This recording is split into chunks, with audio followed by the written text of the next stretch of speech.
ìpè ti jáde sí àwọn lájọlájọ láti fọwọ́sowọ́pọ̀ pẹ̀lú ìjọba ju ìfẹ́ owó lọ.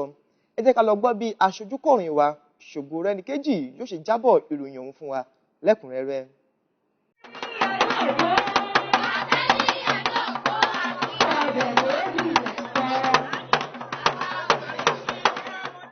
Àwọn ẹgbẹ́ tí kò rọ̀gbọ̀kú lé ìjọba ní ìpè ti jáde sí láti mú ìdàgbàsókè ìlú ní pàtàkì ju àti máa wé èrè sí àpò ẹgbẹ́ tàbí àjọ wọn lọ.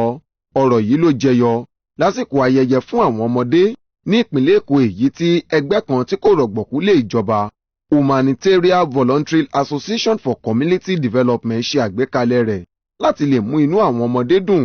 Ẹni tí ó jẹ́ alákòóso àti igbákejì alága àjọ náà, Comrade Tinubu Rilwan Ayọ̀dèjì àti Comrade Bámidélé Ọ̀zádé, sọ wípé ohun tí ó dára ni bí àwọn ènìyàn bá lè gbárùkù ti ìjọba nípa ohunkóhun tí wọ́n bá lè ṣe fún agbègbè wọn.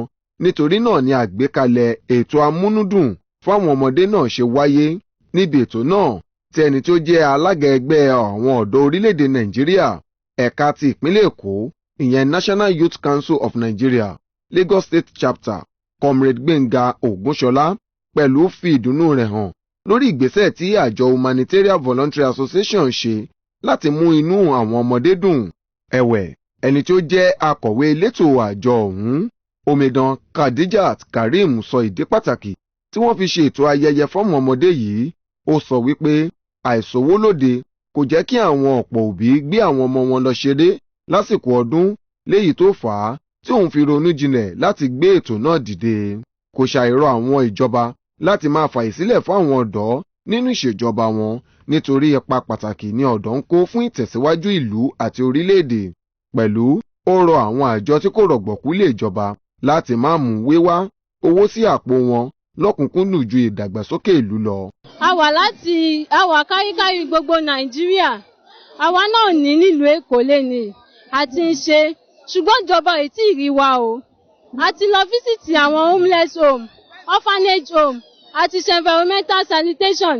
Ìwé ẹ̀rí gbogbo nǹkan tá a ṣe ó wà lọ́wọ́ wa ní káríkárí gbogbo Lagos State, nítorí pé a kì í lọ fún ìrànlọ́wọ́. A fẹ́ kí iṣẹ́ wa yọ, káwọn ìjọba máa pè wá. Ọlọ́run dẹ̀ ṣe pé iṣẹ́ wa ti ń yọ báyìí, àwọn ìjọba náà dẹ̀ ti ń rí wa báyìí. A ti ń lọ káàkiri gbogbo local government báyìí láti fi lọ mọ̀ nǹkan tí ó ń ṣẹlẹ̀ nínú ìlú, nǹkan tí wọ́n fẹ́ kí ìjọba ṣe fáwọn. Kò dìgbà tí bò bá ń bọ̀ lọ́nà ká tó mọ ẹ̀tọ́ fún àwọn ará ìlú. Ìdí nìyí tá fi ń lọ káàkiri gbogbo local government báyìí. À ń wádìí lẹ́nu àwọn èèyàn. Kí ni ibi tí ìjọba kù sí? Kí ló fẹ́ kí ìjọba ṣe fáwọn? Tá bá gba gbogbo ọ̀rọ̀ wa jọ, a máa lọ submit, a máa kó papọ̀ lọ síbi tí ó yẹ kó lọ. Àwọn ọmọ tó wà ń bí wọ́n lé ní 1,000 children. A dẹ̀ rí wọn ṣe, a dẹ̀ rí kíní ṣe ní tùbínùbí.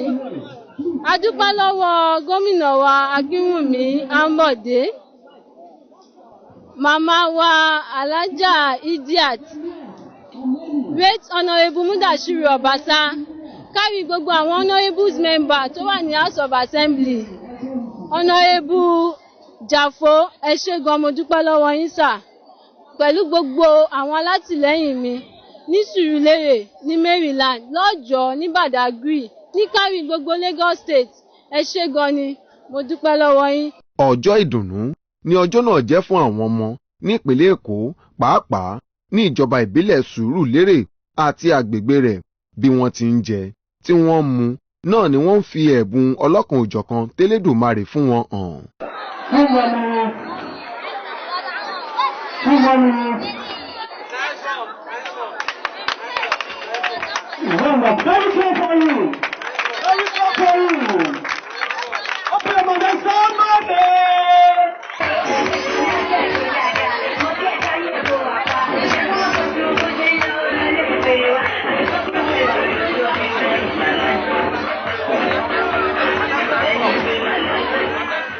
Ṣògorẹ́níkejì ló jábọ̀ ìròyìn fún tẹlifíṣàn Orisun.